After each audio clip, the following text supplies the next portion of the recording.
दिख रहा है? ठीक है ये size.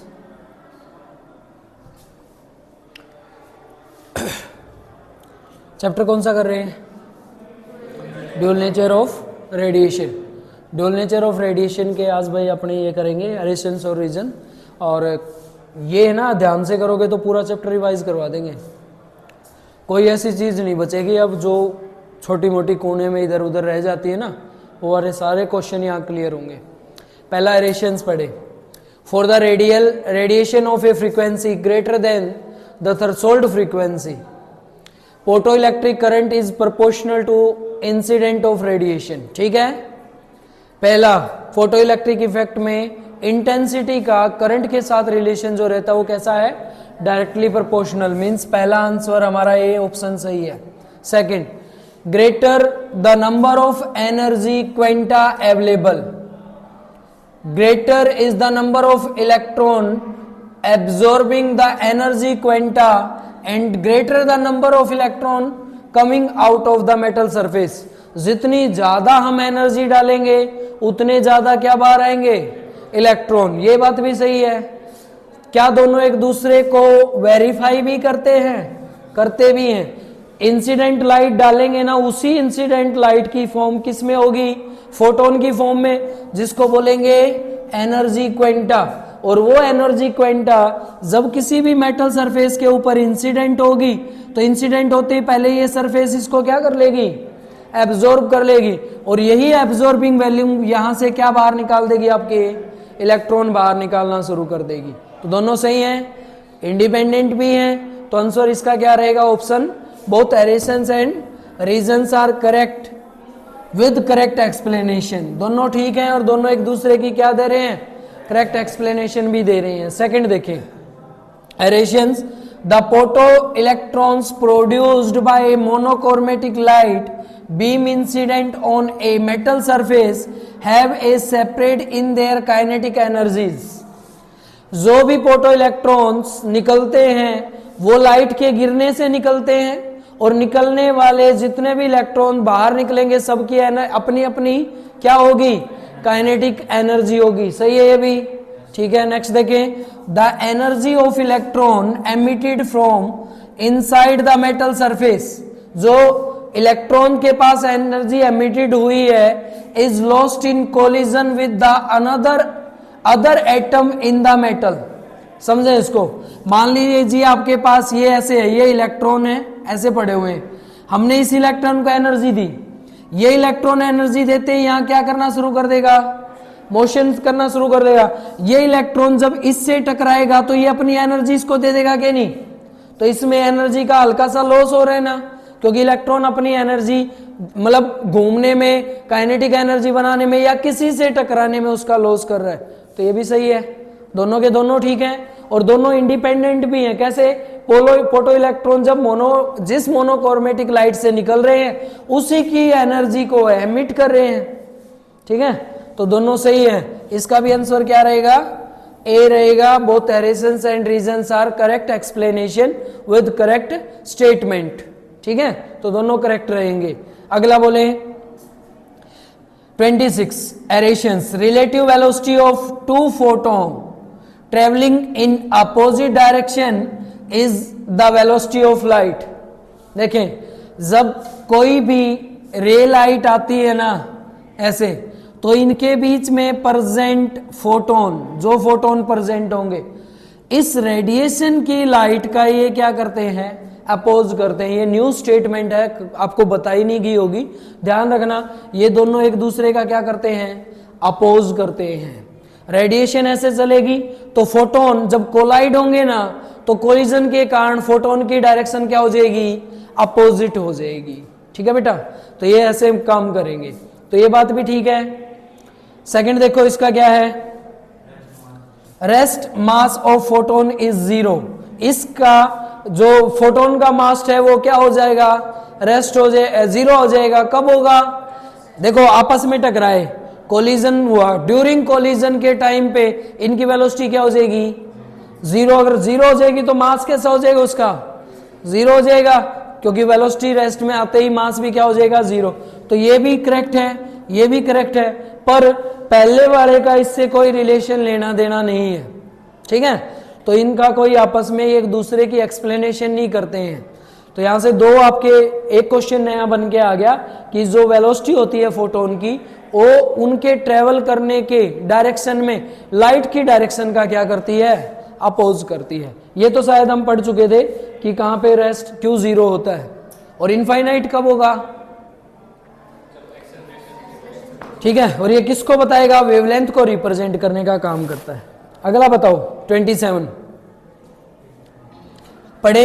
If an electron and proton enter an electric field with equal energy, then path of electron is more curved than that of proton।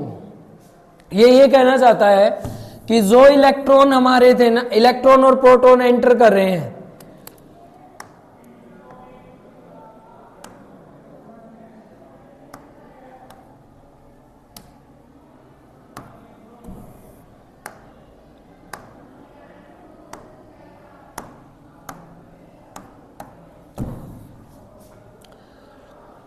If an electron and proton enter an electric field with equal energy. देखिए भाई, ये electron है और इस plate पे हमने क्या लिया था, प्रोटॉन, पॉजिटिव चार्ज लिया था।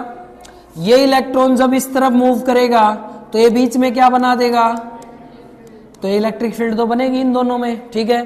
Then the path of electron is more curved than that of proton. ये कह रहे हैं कि इलेक्ट्रॉन की जो पैथ होगी ना, ये वाली पैथ, ये वाली मोर कर्व्ड होगी, किसके रिलेशन में, फोटोन के में।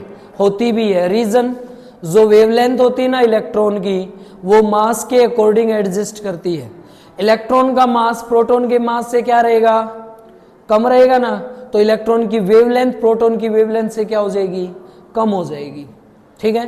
तो जिसकी वेवलेंथ कम होगी उसके रिलेशन में दूसरे के साथ जो पैथ बनेगी, उस पैथ के रिलेशन को ये बता रहा है। तो आपने ध्यान रखना है, इलेक्ट्रॉन की जो पैथ होगी ना, वो ज्यादा कर्व में होगी, किससे, प्रोटॉन से, ठीक है। तो पहली स्टेटमेंट इसकी ठीक है। सेकंड कहता है electron has the tendency of form curve. Electron चाहता ही है अपनी वेवलेंथ को कर्व में रखना, तो ऐसा तो जरूरी नहीं है। इलेक्ट्रॉन तो स्ट्रेट भी मूव कर सकता है। इलेक्ट्रॉन तो कर्व में मूव तब करेगा जब मैग्नेटिक फील्ड बनानी हो। इलेक्ट्रिक फील्ड की कंडीशन में तो कैसे चलेगा, स्ट्रेट चलेगा ना। तो मतलब ये वाली स्टेटमेंट इसकी क्या है, गलत है। तो ये वाली स्टेटमेंट अगर इसकी गलत है तो पहले वाली ठीक है, तो आंसर क्या हो जाएगा इसका, ऑप्शन क्या रहता है, वो सी रहता है शायद। तो इसका ऑप्शन क्या आ जाएगा आपका, सी आ जाएगा, ठीक है। ए करेक्ट है, एरेशंस करेक्ट है, रीजन क्या है इसका, गलत है।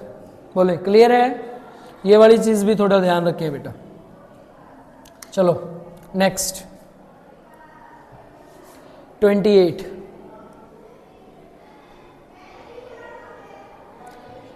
एरेशंस। A kinetic energy of photo electron emitted by a photo sensitive surface depend on the frequency of incident radiation. सही है, सही है भाई, बिल्कुल सही बात है, ए ठीक है। B reason kinetic energy of emitted photo electron change only with change in frequency of incident light. ये भी सही है।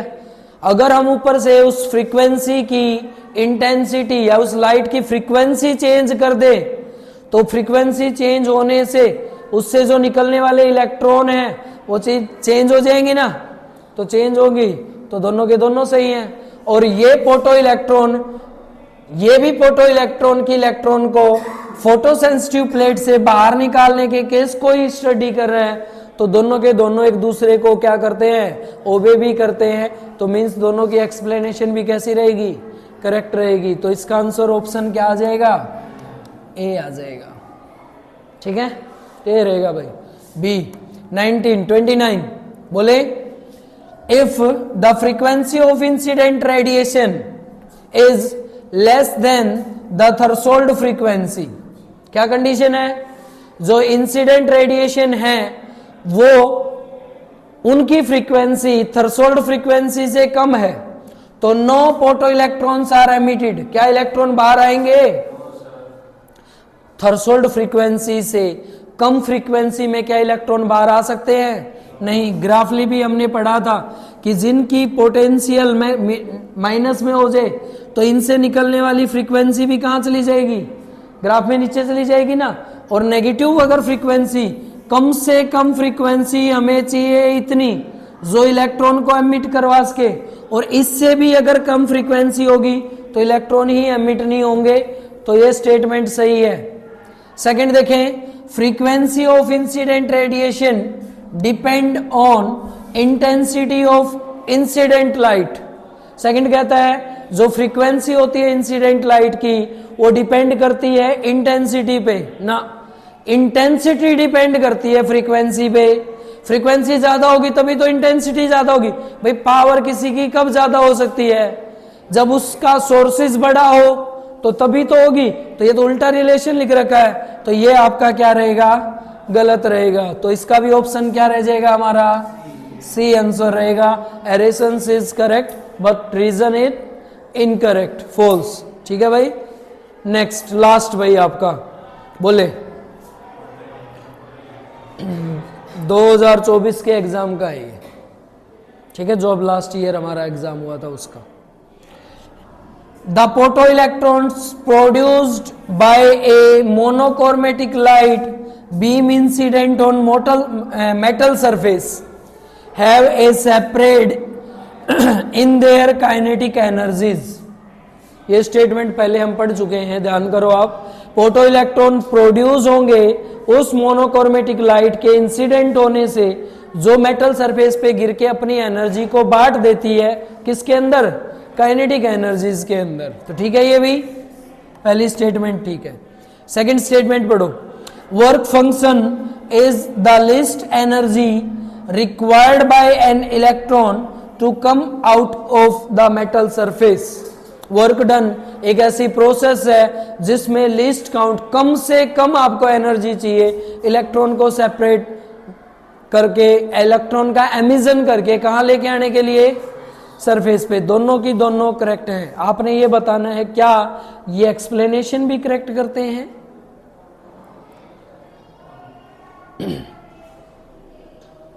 बोले बेटा ये करेक्ट एक्सप्लेनेशन नहीं देते हैं। ठीक है, ये तो बता रहा है इलेक्ट्रॉन को बाहर निकलने की प्रोसेस कि इलेक्ट्रॉन बाहर कैसे निकलती है, और ये प्रोसेस बता रहा है इलेक्ट्रॉन को एनर्जी को सेपरेट करने की। ठीक है, मोशन में है तो मोशन का रिप्रेजेंट होना चाहिए। तो ये दोनों के दोनों हैं तो सही, लेकिन एक्सप्लेनेशन कैसी दे रहे हैं? रॉन्ग दे रहे हैं। तो इसका आंसर क्या हो जाएगा? बी। ठीक है, तो ये आपके एरेशंस और रीजन थे, इनके भी ऑप्शन डाल लो। पहले का क्या था? ए था। दूसरे का क्या था? ए था। तीसरे का क्या था? 26 का बी था। 27 का क्या था? सी था। ठीक है, ये इसका ए था, इसका सी था और इसका बी था। ठीक है बेटा, ये सारे कर लेना, क्वेश्चन में लगभग आपको ये मिल जाएंगे।